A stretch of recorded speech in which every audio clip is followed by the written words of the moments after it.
Yo mga kasamutsari, kumusta po kayo lahat? Panibagong kwento na naman tayo ngayon. Kahapon kasama ko si Panpan, Bagay nagpunta dito kami yan, sa silver uncle ko, dito sa sa lolo closing. Biloy Oo, niya. sige. Inatid muna namin siya sa bayan ng Atimonan sa Bilyawan.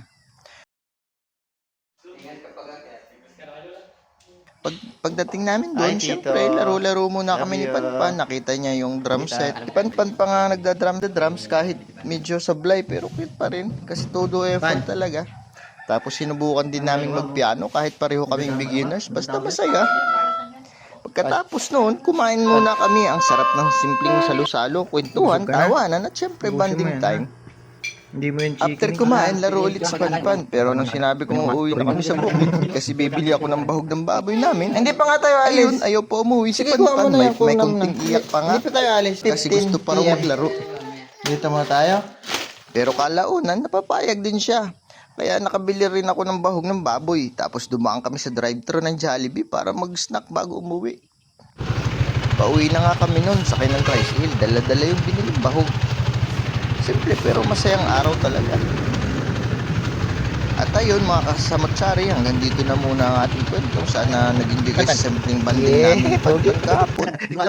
Hanggang sa susunod na kwento mga kasamutsari. At lagi, I love you all. Sa bahay dito. Ang natutunan ko sa araw na to mga kasamutsari ay hindi Gusto mo kailangan pa dito, boss?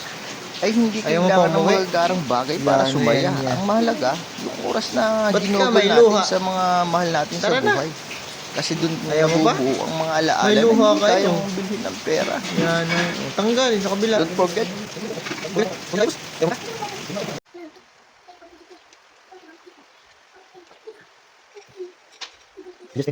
Yeah. Balik lang tayo dito.